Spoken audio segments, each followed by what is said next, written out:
Map 110B, we talk about arc length, right? So here is an arc. When x go from A to B, what will be the arc length? What was the arc length formula you guys have? Do you guys remember? At that time, okay, all of this for the arc length. The arc length is the integral of the differential of arc length. The dx here in this picture actually is this part right here. And when the delta x becomes small, again, we can use this to approximate this arc, this part of the arc over here. Okay, and you sum them up, and that will be the total arc length. So arc length is equal to the integral of the differential arc length. You can try to think that way. And for this differential arc length ds here, there are different ways to write it. If y here is a function of x, then we use this first formula for ds. If x is a function of y, then we use this second expression for ds.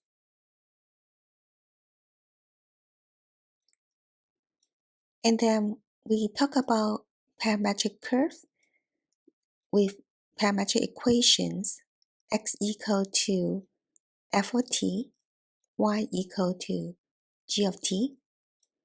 Then the differential arc length ds is given by this expression, this one here with the red rectangle. All these three expressions have a same pattern. We think about the square root and then multiply that inside the square root, you get the square root of 1 squared. Then with this square root, multiply inside, you get the square root of 1 squared. Multiply the square dt and multiply inside, we get dx squared plus dy squared. So all of this, you will end up with dx squared plus dy squared for all this. And the last one over here, this is another one. But today, we're going to actually focus on this one. The one I put a red circle over here. That's the one that we talk about. So if x and y are parameterized using the variable t, then ds can be represented this way. And that will be square root of the square of dx dt plus the square of dy dt, and then we put dt outside. And then you integrate this. And then when you integrate this, t go from, say, alpha to beta. So integrate from alpha to beta. Okay? Right, so that was a quick review for the arc length formula. Okay, let's go back. So here I just write down the formula here one more time. So you will have dx dt squared plus dy dt squared. T go from A to B. So let's look at a picture. So, well, this is a 3D picture, but this is a 2D one. Okay, like this. What about in 3D? What will be the arc length formula? What do you think? Instead of 2 components, we will have 3 components, right? So what do we need to add one more here? dz dt squared, okay? So in 3D, we just need to add the dz dt squared and t go from A to B. So that's the arc length formula in 3D. Okay? Like providing that f prime, g prime, h prime are continuous. Okay. So far, all the curves that we have, all these are continuous. Okay. And the curve it traverses exactly once as t increase from A to B, and that's the formula, right?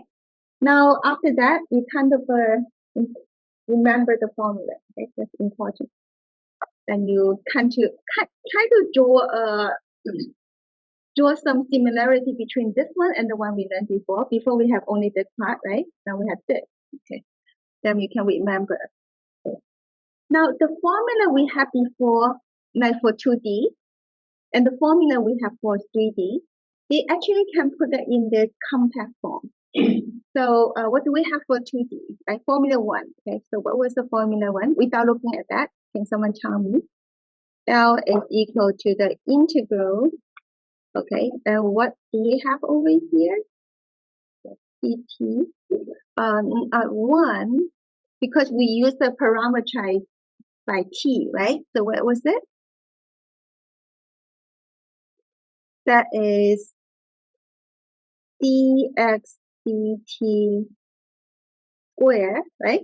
And then adding what? dy dt square. T go from what? A to B. Okay, like that. So that was, this is in 2D. Okay, so in 2D. Now what about in 3D? If the curve is parameterized by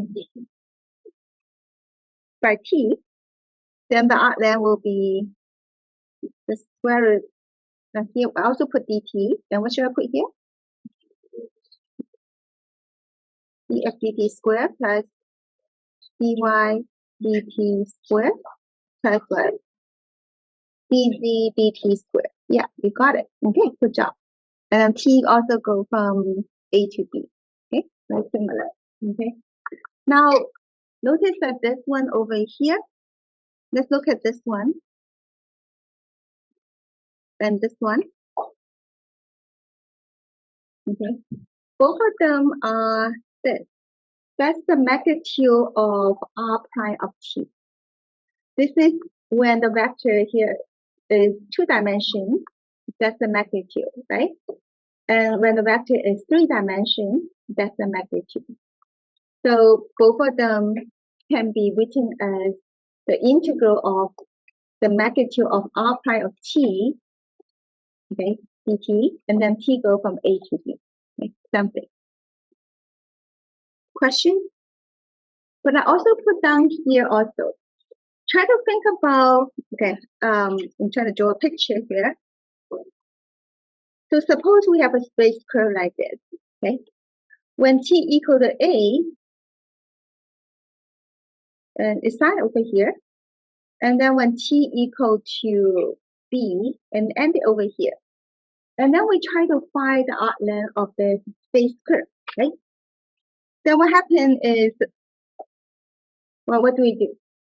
The distance travel over here, if you think about, is the integral of this r prime of t, the magnitude r prime t and the dt.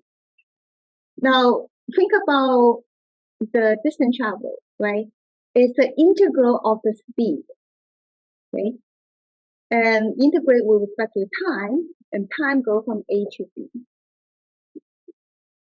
And remember how you get the total distance traveled, right? You integrating the speed instead of the velocity, okay? So it's always greater than or equal to 0 here. Integrate the speed, you get the total distance traveled, okay? From here to here. Now the speed over here kind of correspond to this, okay? This one here, r prime of that correspond to the velocity, and the magnitude of that correspond to the speed. That one. All right, so that is the one. Okay, let's try one example. Ask someone to read this. Can I ask,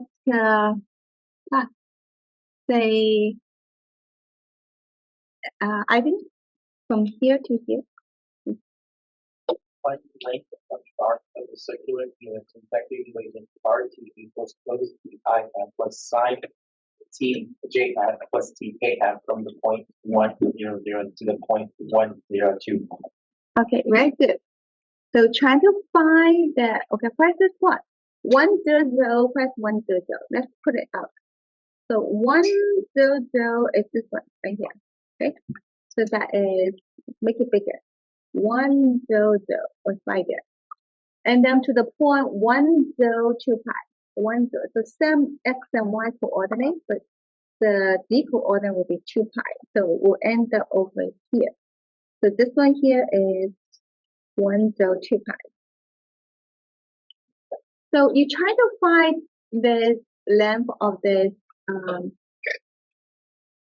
part of the helix. Okay, so from here to here, when t goes from 0 to 2 pi, it actually has one loop, rotate like this, right? Okay. So how can we find this arc length? Well, in order to find arc length, we need to find r prime of t, and you find the magnitude of r prime of t, right? Remember the formula? Okay. What was the formula we have? This one. So that's the arc length formula, remember. So you want to find r prime of t, and then you take the magnitude of it, right? So let's find r prime of t. What's r prime of t? How do you find the duality of a vector function? You differentiate each component function, right? Okay, let's differentiate the first component function. What do you get? So you get negative sine of t, right? And I'm just going to put it in this angle bracket form. And then the second one will be what? Cosine t. And then the last one will be 1, right? Like that. Okay, now we want to find the magnitude of this. So what would that be? Square root of, so negative sine t squared, adding cosine t squared, adding 1, and that's equal to what? Square root of 2. Very good. So that's square root of 2. So magnitude is square root of 2. So the tangent vector has the same magnitude, always square root of 2. Okay. Now once you have this, we will put this back into this, right? So we're going to put it there. Okay. And then you can find the arc length. Okay. So what's the arc length here? So that's the integral of, okay, let's write the formula here one more time. Is the magnitude of r prime of t. Okay. And let's put dt here. T go from what to what? Yeah, t go from 0 to 2 pi. Okay. How do you know that? Because you look at this here, that's the t. The z component here is the t, right? So the t here go from 0 to 2 pi. Okay, you start from 0 and then you end at 2 pi. So t go from 0 to 2 pi. 0 here to 2 pi over here. Okay. That's equal to 0 to 2 pi, and that will be square root of 2 dt. And that's equal to what? 2 square root of 2 times what?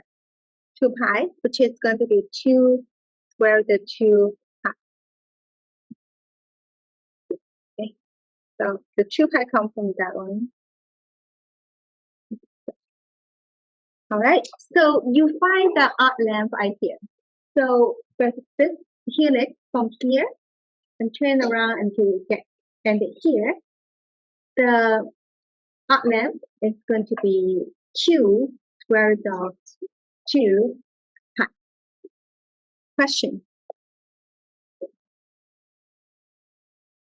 A single curve can be represented by more than one vector function. Okay, for instance, do you guys remember the twisted cubit? You can remember once you forget to twist it. Okay, I remember twisted cubit is this, right? T is this, but it can be also represented by this function, e e to the u, e to the 2u, e to the 3u.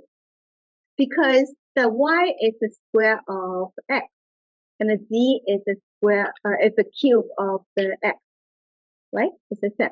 I actually graph both of this using GeoGebra. I use equation 4. I use those parametric equation for this one. I ended here. And then I actually graph this one and ended like this. And you can see that they are identical. Okay, they have the same curve. Okay, so you can actually represent the same curve by more than one vector function. There are different ways to represent it. Okay? There are many different ways to represent it. Okay, so we say that equation 4 and 5 are parameterization of the curve C. So you can parameterize it. You can parameterize it either this way or this way, and you still end up at the same curve. Okay. Then you might ask, so a lateral question here that you want to ask is, if I parameterize it this way, will I get the same answer if I parameterize it this way? Do I get the same? Well, that's a question for you to go back and think about it. Okay, you can try see if you get the same answer here. That if you parameterize this way or this way, and use this formula, use this formula for arc length, do I get the same answer? Okay, I will let you find out by yourself. Okay, so the answer here is actually we got the same answer issue. Okay, but you can try it at home. In general, you can show that this formula, the arc length formula, okay, remember, let's give a name. It's called the arc length formula. It actually is independent of the parameterization. Okay, so it doesn't depend on how you parameterize it. So it's independent of the parameterization that's used. Okay, different way to parameterize it, but using this arc length formula, we get the same arc length. Okay. Now next one, the arc length function. Okay. Okay. Now suppose the curve is given by this vector function. Then the arc length function is defined this way. Instead of from A to B, what do we have? So from A to T. Okay. Now let's look at the picture. So what happened here is you start from here, T to the A, and then T here is going to increase and increase. What happens when T increase? Then this arc length here is going to change, right? It's going to change. It's going to increase. Okay. And now instead of make the endpoint to be R of the M position vector to be R of B, we just say we're going to say at T. Okay. So at when this variable here T change, then this arc length here is going to change. And so we can use the arc length formula instead of from A to B, we'll get from A, right? To change the upper limit of that into T. Okay. So that, what does it represent? That represents the arc length so far. Okay. So T here was A before, and then later on increase, and then the arc length here is going to change. So this is the arc length so far function. Okay. It's the integral from A to T. Okay, like that. Okay, now fundamental framework calculus part 1. Okay, for people who remember from math 110A, it's the last part of 110A. What does the fundamental framework calculus part 1 say? What does it say? If you no, don't ask me. Okay, so this is it. If you integrate a continuous function, okay, I'm going to take this. discontinuous function, okay, with respect to t, okay, and the t here go from a to x,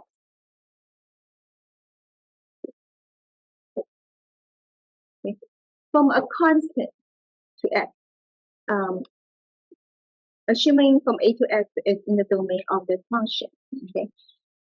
Then afterward, this should be a function of x, because as x change, and this integral is going to change. Now after that, we're going to differentiate this with respect to x. What do we end up with? We should get, remember, integration and differentiation are reverse process. Okay, remember? Kind of like put on the shoes and then you take out the shoe. You actually didn't do anything, right? You will end up at the same position that you start with, right? So integration and differentiation are reverse process.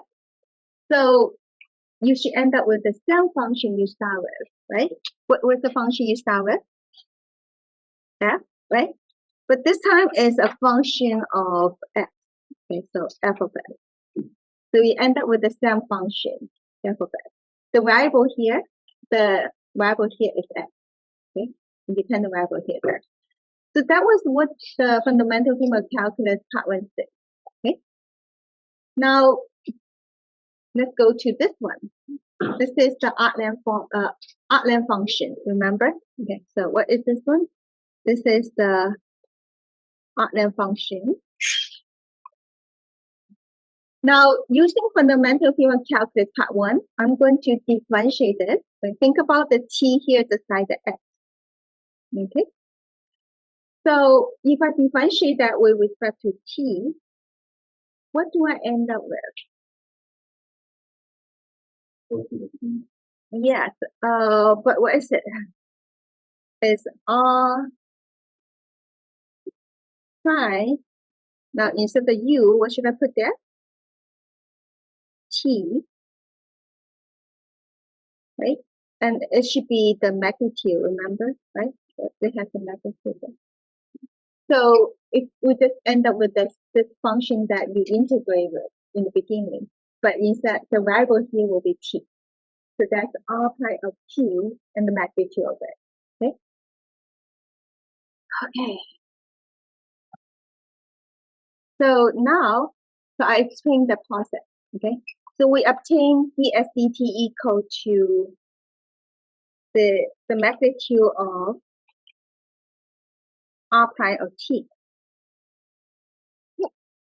So the derivative of the arc-length function with respect to t is the magnitude of r prime of t. So this one here says as the t change, then the arc-length change, and the way the change is going to be different. Okay. Now, it's often useful to parameterize curve with respect to the arc length because arc length arises actually from the shape of the curve and does not depend on particular coordinate system. So the next one here, this one here. So they instead of parameterize using t, they try to parameterize using s, the arc length. Okay. So what does it do? So if this curve is already given in the parameter t and st is arc length, okay. So well, in the past, what do we have? We write the arc length here as a function of t, right? So that was the arc length function. Okay, so this is the arc length function. Okay, so the arc length is a function of t. But can we reverse it? Okay, can we express t as a function of the arc length? Just find the inverse, right? So suppose you have, remember, in the past, if y is a function of x, right? Say y equal to 3x, y is a function of x, right? Then can you write x as a function of y? Then what do we have? x is equal to 1/3 of y. So you can express x here as a function of y. You just need to find the inverse function, right? So s over here, arc length, is a function of t. S is a function of t. But then we can also express t as a function of the arc length, right? Just find the inverse, okay? Just try to find the inverse. All right.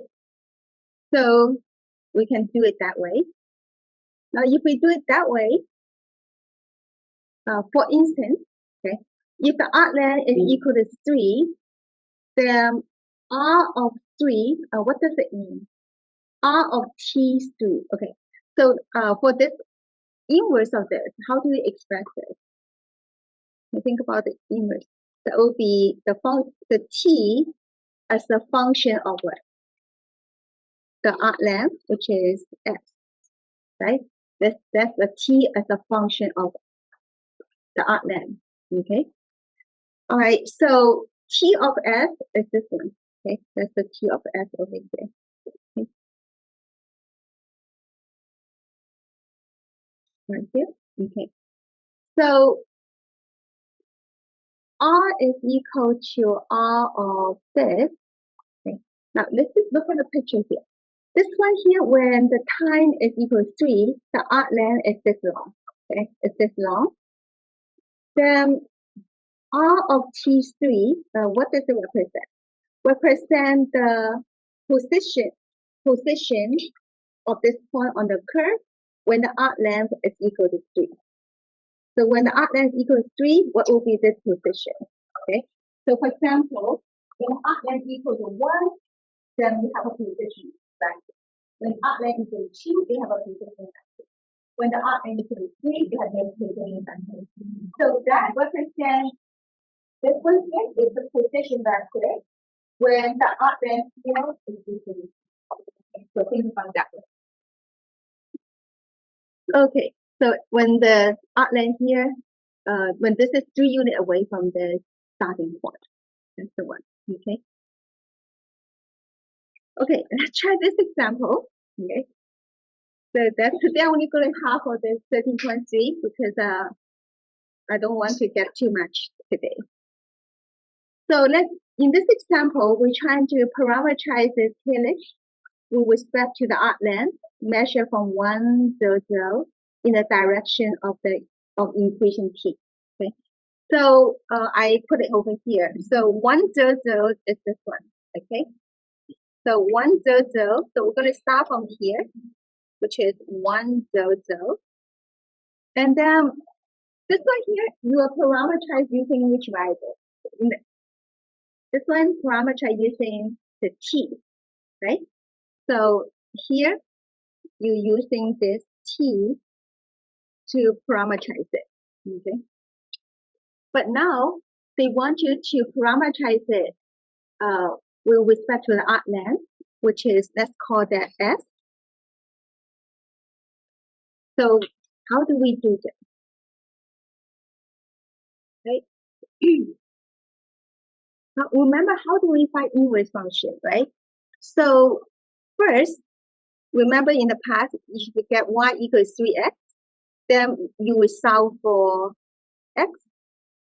You will get x is equal to 1/3 of y, right? And then this will be inverse function. That's the inverse function, right? Now, this one here, the arc length, okay, in the past, so we have the arc length here will be equal to, that's a function of, let's just say it's a function of t, okay? So it's f of t. So if we can find that function, how do we express t as a function of f? Similar as this, we will solve for t, okay? So if we solve for t, then you'll be able to express t as a function of f, right? So let's try to find the arc length function first. Okay, and then we can solve for t. Okay, now when we do that, let's go step by step. This point here corresponds to the parameter value t equal to what? Can someone tell me t equal to what? This point. T equal to 0. Yeah, I heard you. So you said t equal to 0. Equal to 0 because this one, the t, this is a t, right? That is 0. So t is equal to 0. Okay. And from example 1, we already calculated the SDT. That's square root 2. Okay, we did that not long ago. So dsdt equals square root 2, and then we can write the arc length function, right? F equals f of t. Remember arc length function, you just replace the upper limit here. Instead of b, that will be t. So t, so the u here will go from 0 to t. Okay, so you go from 0. This one t. And then to t. What do you replace this one to? This one here, replace by what? Square root 2. Yes, you got it. So replace this by square root 2. Put it here. And do the integral here. That will be square root 2 what? T. You got it. Good job. Okay. All right. Now the arc length. Then pay attention. This one here is the arc length. Remember. And the t over here is the time. Okay. So not time, just t. Okay. So the arc length is a function of t. Now how can I express t in terms of f? Yeah, divide by square root 2, right? You just solve for, so from here, let me write here. So s is equal to square root 2t, then you will just solve for t. Solve for t, isolate t, and then t will be f divided by square root 2, right? You just need to find the inverse, okay, by solving for t. Now after that, all you have to do, what do we have before? Let's write down the helix one before. Of t at the time t is equal to, what is it equal to? Do you remember? Cosine of what? T. That's for the I component, right? Plus what? Sine of t, which is for the j component. And then what was the k component? T. Yeah, like the t, and then the k component will be that, right? Now after that, all you have to do here is just replace the t here by, replace all those t here by what? Yeah, s over square root 2. So at first you might think it's complicated. It's actually not too bad. Okay, so s over square root 2. Now you have parameterized the curve in terms of the arc length s. Okay, so when the arc length is 1, okay, then you will find the position. Okay, arc length 2, you find the position, etc. Okay. Question here so far.